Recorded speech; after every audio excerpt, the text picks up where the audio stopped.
మీరు rule suspend చేసి bill ప్రవేశపెట్టినరు, ఇప్పుడే బిల్లు మీద డిస్కషన్ అంటే బిల్లు కాపీయే మా చేతికి రాకుండా మేము ఏం మాట్లాడాలి సార్? ఒకటి, మన బీఏసీలో ఏం మొన్న మాట్లాడుకున్నాం సార్, బీఏసీ మినిట్స్ కూడా మాకు ఈ నిమిషానికి చేతికి రాలే. బీఏసీ మినిట్స్ రావు, అసలు ఏ బిల్లు ఎప్పుడు పెడతారో తెలియదు.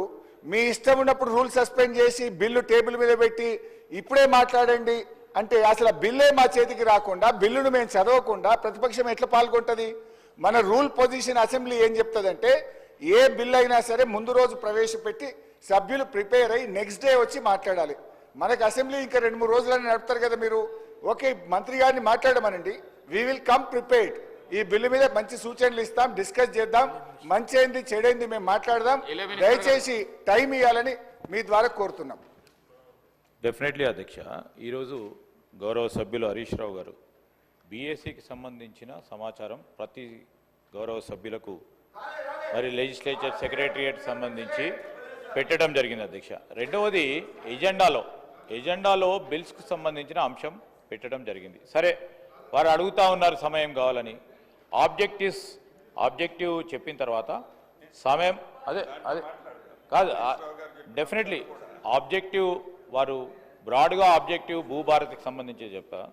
తర్వాత మరొక విరామం ఇవ్వండి అధ్యక్ష. విరామం ఇచ్చిన తర్వాత మళ్ళా తిరిగి కన్వీన్ చేయండి అధ్యక్ష.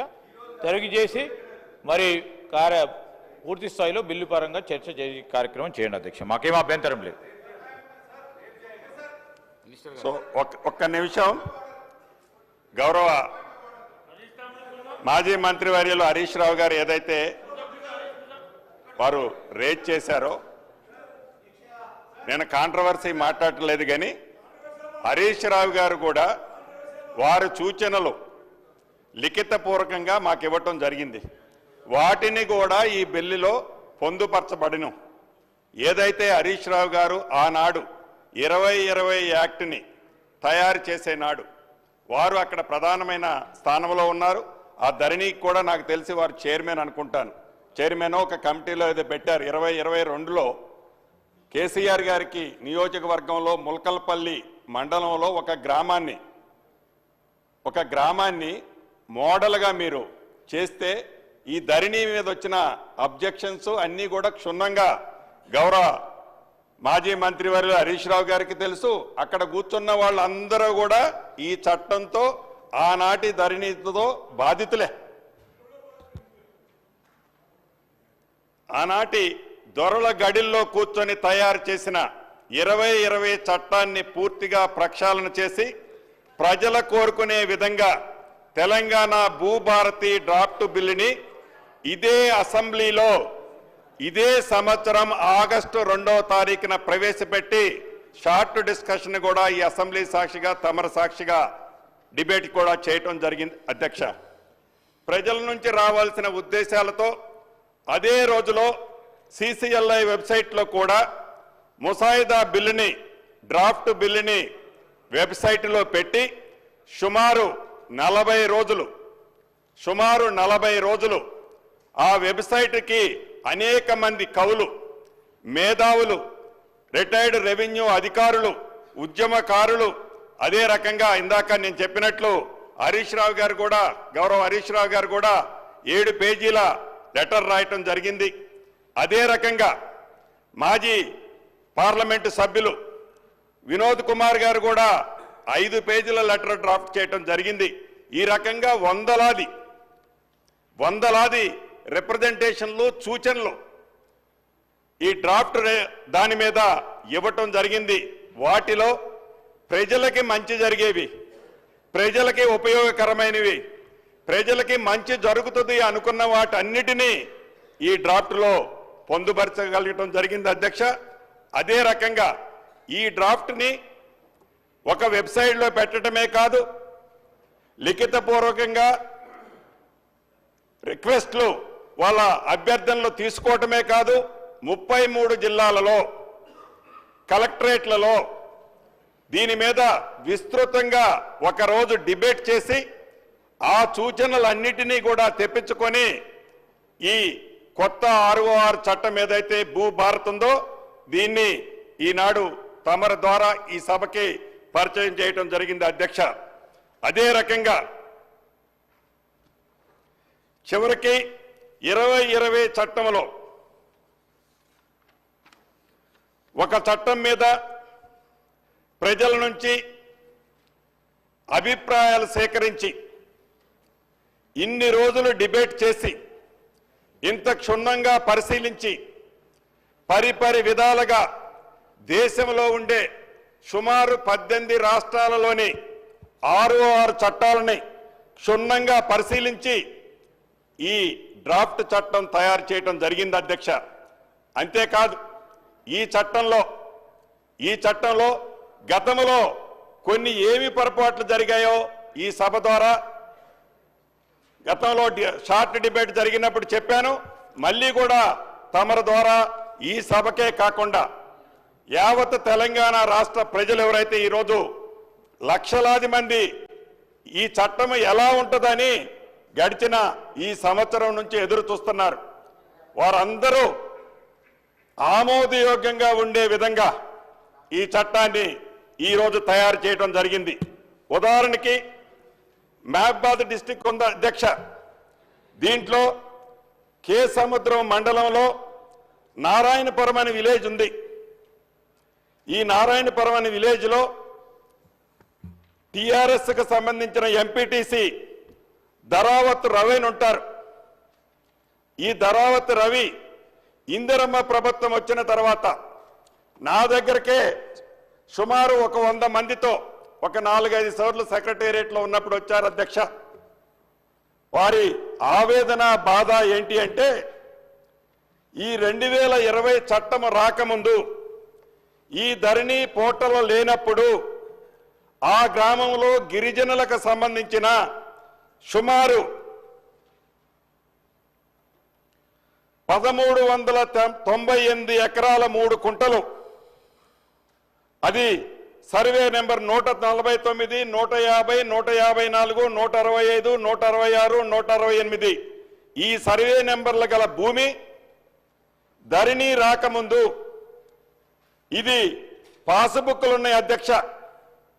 ఈ పాస్బుక్లున్న భూమి ధరణి అనే కాన్సెప్ట్ ఏదైతే తీసుకొచ్చారో, ఏదైతే 2020 చట్టాన్ని తీసుకొచ్చారో ఈ చట్టంతో ఆ నిరుపేదలైన గిరిజనులు వారికి తరతరాల నుంచి అనుభవిస్తున్న ఆ భూమి మీద ఉన్న హక్కులతో పాటు మీకు ఈ భూమి మీద ఏమీ హక్కు లేదు, ఇదంతా ఫారెస్ట్ ల్యాండ్ అని తేల్చడం జరిగింది. అది ఆ ధరణి వెబ్లో కనిపించటం వల్ల అతను ఆనాడు ప్రభుత్వంలో ఉన్న ఎంపీటీసీ అనేక పర్యాయాలు అనేక సందర్భాలలో ఆ ప్రాంతానికి పోయే మంత్రులను కానివ్వండి, ప్రజాప్రతినిధులు కానివ్వండి, వందలాది మంది చెప్పులు అరిగిందాకా తిరిగారు. కానీ వారు ఏర్పాటు చేసిన ధరణి వారి ప్రజాప్రతినిధి ఎంపీటీసీ కూడా న్యాయం చేయలేని పరిస్థితిలో ఆ చట్టాన్ని ఆ వెబ్సైట్ని వాళ్ళు ఏర్పరచుకొని బాధపడ్డ సందర్భాలు ప్రత్యక్షంగా ఇందిరమ్మ రాజ్యం వచ్చిన తర్వాత నాకు కానీ మిగతా సహచర మంత్రులకు కానీ ఆ రవి అనే వ్యక్తి వచ్చి చెప్పడం జరిగింది. దాన్ని పరిష్కార మార్గం చాలా వరకు ఇందిరమ్మ ప్రభుత్వం అంటేనే పేదోళ్ల ప్రభుత్వం కాబట్టి దాన్ని పరిష్కార మార్గం కనుగొనే కార్యక్రమాన్ని చేపట్టడం జరిగింది. ఇలా ఒక ఎగ్జాంపుల్ మీ తమ దృష్టికి తెచ్చాను.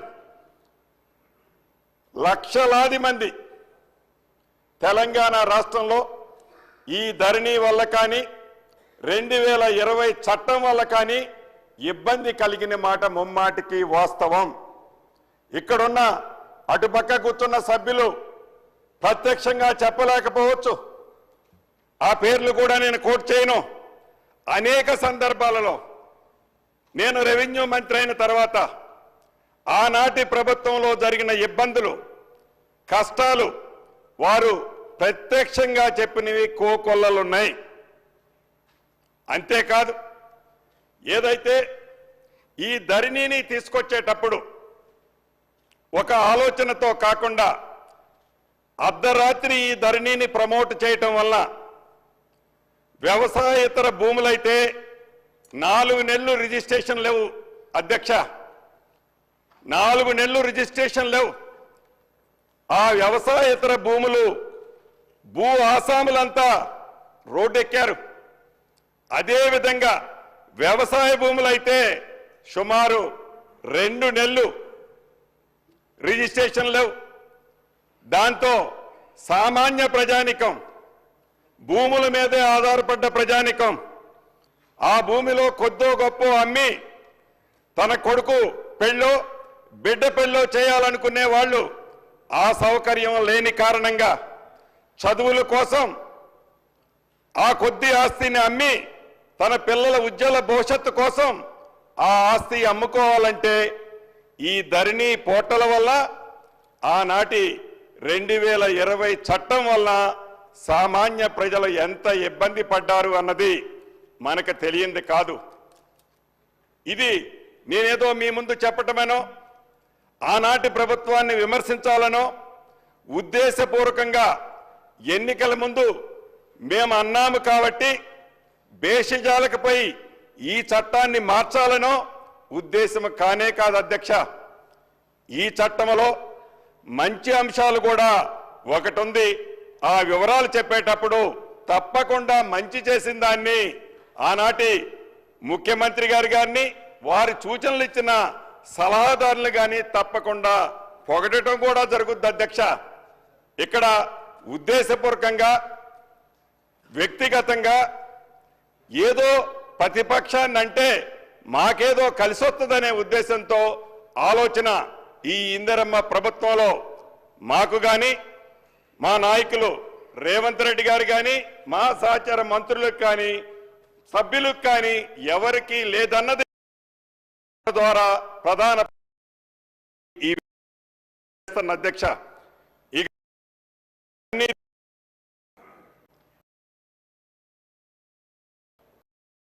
అధికారంలోకి వస్తే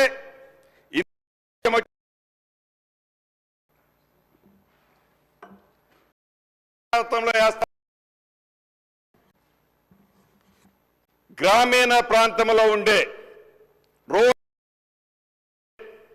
ప్రతి కుంట ప్రభుత్వాన్ని ఎప్పుడైతే అనేక వేదికల్లో గౌరవ రేవంత్ రెడ్డి గారు కానీ మిగతా నాయకులు కానీ బంగాళాఖాతంలో వేస్తామన్న దాన్ని ఆనాటి ముఖ్యమంత్రి గారు ఈనాటి ప్రధాన ప్రతిపక్ష నాయకులు అనేక వేదికల మీద కోట్ చేశారు అధ్యక్ష. అద్భుతమైన చట్టాన్ని నేను తీసుకొస్తే, మీ అందరికీ ఉపయోగకరమైన చట్టాన్ని నేను తీసుకొస్తే తెలివిలేని ఆ దద్దమ్మలు, ఆలోచన లేని ఆ మూర్ఖులు ఈ ధరణి చట్టాన్నట బంగాళాఖాతంలో వేస్తారట. మీరు బంగాళాఖాతంలో వేస్తానన్న పార్టీని, ఆ వ్యక్తులని బంగాళాఖాతంలో వేయమని అనేక వేదికల మీద అనేక సందర్భాల్లో ఆ గౌరవ మాజీ ముఖ్యమంత్రి గారు సంబోధించారు అధ్యక్ష. ప్రజలకి ఒక క్లారిటీ ఉంది. ఒక చట్టం చేసినా, ఒక జీవో ఇచ్చినా, ఒక మెమో ఇచ్చినా పరిపాలనా దక్షులుగా ఉన్న మనం మన సొంత అభిప్రాయాలు సామాన్య ప్రజల మీద రుద్దితే, సామాన్య ప్రజల అభిప్రాయాలకు భిన్నంగా నిర్ణయాలు తీసుకుంటే ఫలితాలు ఎలా ఉంటాయో ప్రత్యేకంగా నేను చెప్పనవసరం లేదనుకుంటా అధ్యక్ష. ఆ ఫలితాలు ఏదైతే ఇందిరమ్మ రాజ్యం తెలంగాణ రాష్ట్రంలో వచ్చిన దాంట్లో 4 కారణాలుంటే ప్రధానమైన కారణం ఈ ధరణి, ఈ 2026 చట్టమని తమర ద్వారా ఈ సభలో ఉన్న నా సహచర మిత్రులకే కాదు, ఓట్లేసి గడిచిన ఎన్నికల్లో తెలంగాణ రాష్ట్రంలో ఇందిరమ్మ ప్రభుత్వాన్ని తెచ్చుకున్న ప్రతి ఒక్కరికి తెలుసు. కాబట్టి మరొక్కసారి దాన్ని గుర్తు చేయాల్సిన బాధ్యత నా మీద ఉంది. కాబట్టి తమరికి సవినయంగా ఈ సభలో ఉన్న సభ్యులకి వివరించుకుంటున్నాను అధ్యక్ష. ఇక ప్రధానంగా ఏదైతే ఈ తెలంగాణ భూభారతి 66/2024 చట్టంలో కొన్ని ప్రధానమైన అంశాలని తమరి ద్వారా ఈ సభలో ఉన్న సభ్యులకే కాకుండా రాష్ట్రంలో ఉండే లక్షలాది రైతన్నలకు భూమినే నమ్ముకొని భూమే వారి జీవితం అనుకునే వారికి ఉపయోగపడే విధంగా కొద్దిగా టైం తీసుకున్నా అనుకున్న టైంకి ఈలేకపోయినా సంవత్సరం అయింది, ఇంకా మీ చట్టం ఎప్పుడు తీసుకొస్తారు, ధరణి ఎప్పుడు బంగాళాఖాతంలో వేస్తారని అనేక సందర్భాల్లో అనేక మంది మిత్రులు వేదిక మీద కూడా దాన్ని వక్ర రూపంలో మాట్లాడారు. అధ్యక్ష, లేట్ అయిన మాట వాస్తవం. నాకు తెలిసి ఏదైతే ఈ ధరణిని ఈ చట్టాన్ని తయారు చేసే దాంట్లో ఒక కమిటీని కాన్స్టిట్యూట్ చేశామో ఆ కమిటీ అనేక పర్యాయాలు నాకు తెలిసి 22-23 సార్లు ప్రజల నుంచి వివిధ అభిప్రాయాలు సేకరించిన తర్వాత కూడా 22-23 సార్లు డ్రాఫ్ట్లు మారుస్తూ రాత్రి కూడా 1-2 అంశాల్లో పరి విధాలు ఆలోచించి సామాన్య ప్రజలకు ఇబ్బంది కలగకుండా ఉండే విధంగా ఈ చట్టాన్ని తేవాలని ఆ దిశలో లేట్ అయిందే తప్ప చట్టాన్ని సభలో ప్రవేశపెట్టాలి అనుకుంటే ఏదో ఒక చట్టం ప్రజల మీద సామాన్యుల మీద రుద్దాలి అని అనుకుంటే ఇంత టైం పట్టి ఉండేది కాదు అధ్యక్ష. ఎందుకంటే ఒక చట్టాన్ని చేసేటప్పుడు ఆ చట్టంలో గతంలో జరిగిన పొరపాట్లు మళ్ళీ తిరిగి పునరావృతం కాకుండా ఉండే విధంగా పరి విధాలుగా ఆలోచించి ప్రతి లైను క్షుణ్ణంగా పరిశీలించి అనుభవజ్ఞులైన అధికారులే కాదు మేధావులతో చర్చించి ఈ చట్టాన్ని తయారు చేయటం జరిగింది అని తమరి ద్వారా మరొక్కసారి ఈ సభలో ఉన్న సభ్యులకి రాష్ట్ర ప్రజలకి కూడా తెలియజేస్తున్నాను. అధ్యక్ష, ప్రధానంగా కొన్ని అంశాలు తమరి ముందుంచుతాను. ఈ 2020 చట్టంలోని తప్పులని అధ్యయనం చేసి ఈ భూభారతి ద్వారా పూర్తిగా ఎవరైతే నిరుపేదలున్నారో ఈ రాష్ట్రంలో భూములున్న వాళ్ళు 5 కుంటలు 10 కుంటలు 20 కుంటల భూములుండి ఆ భూమి ఫిజికల్గా అంటే పొజిషన్లో వాళ్ళు ఉన్నారే తప్ప పేపర్ మీద లేక ఇబ్బంది పడుతున్నారో భూములున్న ప్రతి వారికి పూర్తి భద్రత కల్పించే విధంగా ఈ 2024 చట్టాన్ని తయారు చేశామని సవినయంగా మరొక్కసారి తెలియజేస్తున్నాను. అధ్యక్ష, ఏదైతే ధరణిలో పార్ట్ బికు సంబంధించి 18,26,000 ఎకరాలు పార్ట్ బిలో ఉంది. అధ్యక్ష, ఈ పార్ట్ బిలో ఉండే 18,26,000 ఎకరాలని ఈ చట్టము ద్వారా అది ప్రైవేటు భూమా గవర్నమెంట్ భూమా ప్రైవేటు భూమై 2014కు ముందు పాస్బుక్లుంటే ఏ కారణం చేత ఈనాడు దాన్ని పార్ట్ బిలో పెట్టారు. ఇది కోర్టులలో ఉన్నదైతే కోర్టుల పరిధిలో ఉన్నదైతే దాని గురించి మనం దీంట్లో చర్చించడంలా, ఎందుకంటే కోర్టు నిర్ణయించిన తర్వాతే దాన్ని మనం పరిష్కరించగలుగుతాం.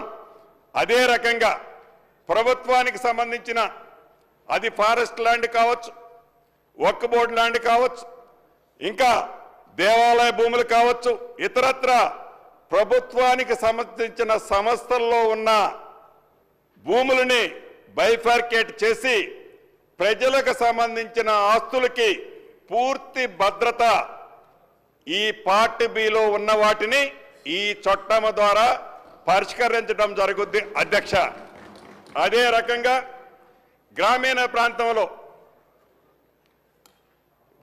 ప్రాంతంలో ఉండే ఇళ్లుంటాయి. అధ్యక్ష, ఆ ఇళ్లున్న స్థలాలకి ఇంటికి పరిసర ప్రాంతాల్లో ఉండే స్థలాలకి వాటికి ఏ రకమైన టైటిల్ ఉండదు అధ్యక్ష, ఏ రకమైన పేపర్ ఉండదు అధ్యక్ష.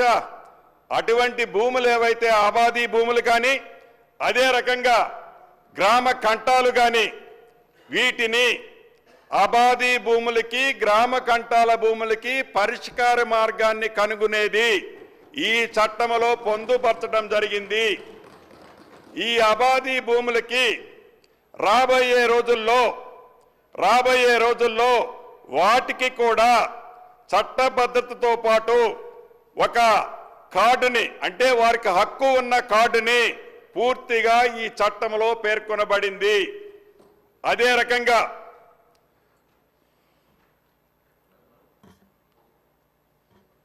భవిష్యత్తులో భూ వివాదాలకి పరిష్కార మార్గం ఏదో ఒకటి కనుక్కోవాల్సిన అవసరం ఉంది అధ్యక్ష. భూములు పాస్బుక్లు ఒకరి పేరుతో ఉంటాయి, పొజిషన్లో ఒకరుంటారు, పొజిషన్ ఎక్కువ ఉంటుంది, పాస్బుక్ తక్కువ ఉంటుంది, పాస్బుక్ ఎక్కువ ఉంటుంది, పొజిషన్ తక్కువ ఉంటుంది. దీనికి పరిష్కారం పొజిషన్లో ఎవరికి ఎంత భూమి ఉందో సర్వే చేయాల్సిన అవసరం ఉంది.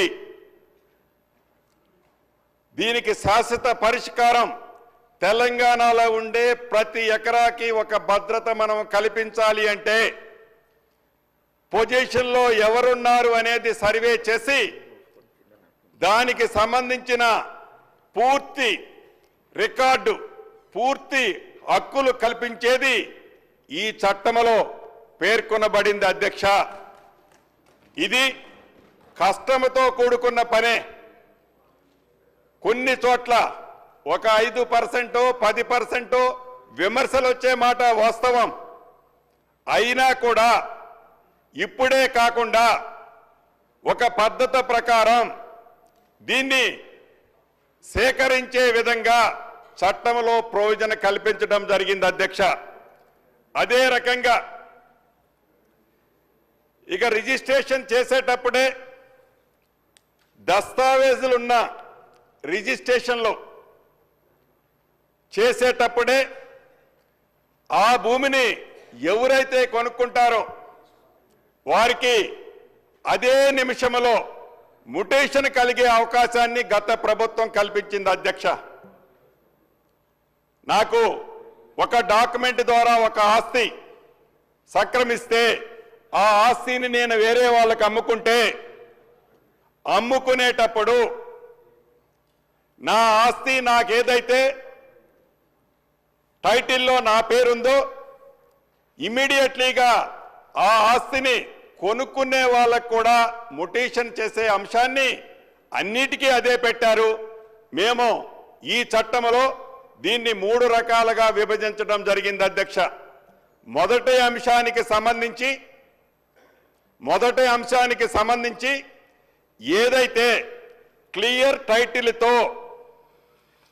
టైటిల్తో భూములు అమ్ముకునేటప్పుడు కొనుక్కునే వారికి డాక్యుమెంట్తో పాటు మ్యుటేషన్ కూడా చేసే హక్కు 2020 చట్టంలో ఆనాటి మాజీ ముఖ్యమంత్రి గారు పెట్టడం జరిగింది.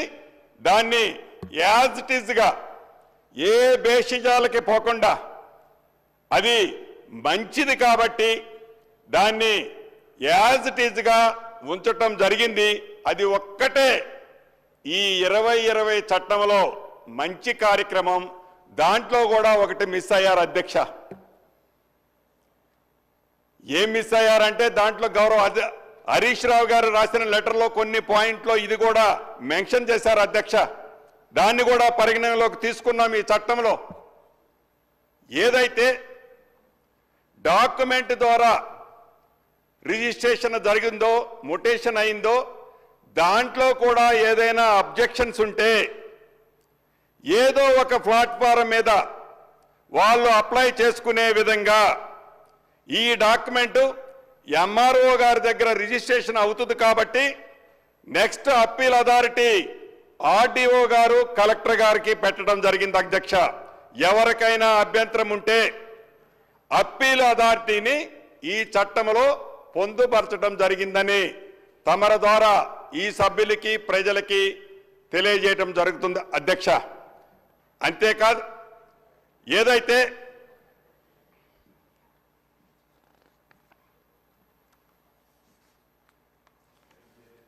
వారసత్వ పరంగా వంశపారంపర్యంగా ఏవైతే భూములు సంక్రమిస్తాయో ఆ కుటుంబానికి వస్తాయో ఆ వచ్చే భూములు ఏవైతే ఉన్నాయో ఆ భూములు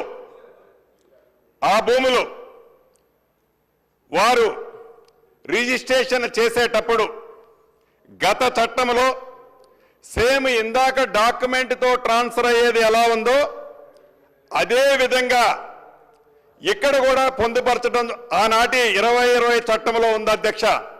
దానితో వంశపారంపర్యంగా వచ్చే టైటిల్కి సంబంధించిన ఆస్తుల విషయంలో అనేక గ్రామాలలో పట్టణాలలో ఈ విషయంలో అనేక ఇబ్బందులు ఎదురవుతున్నాయి అధ్యక్ష.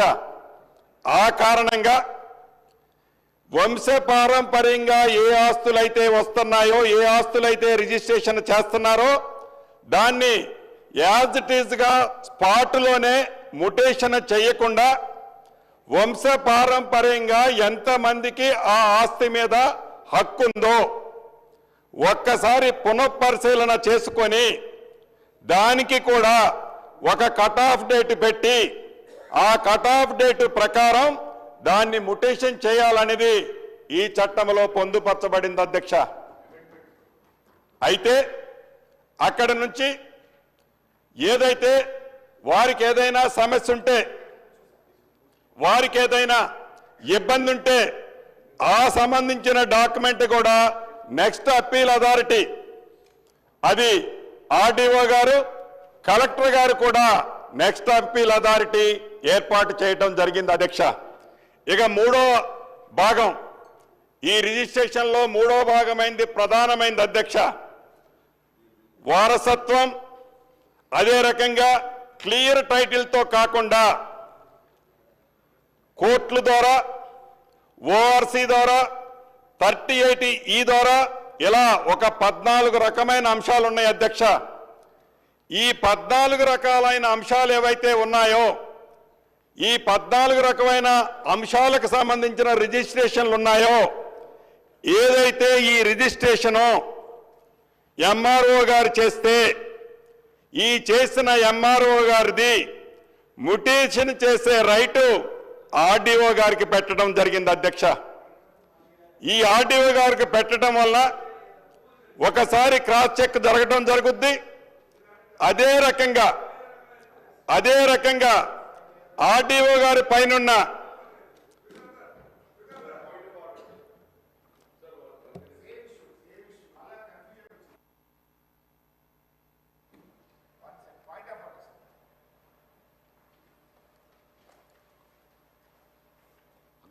Honorable Speaker, sir.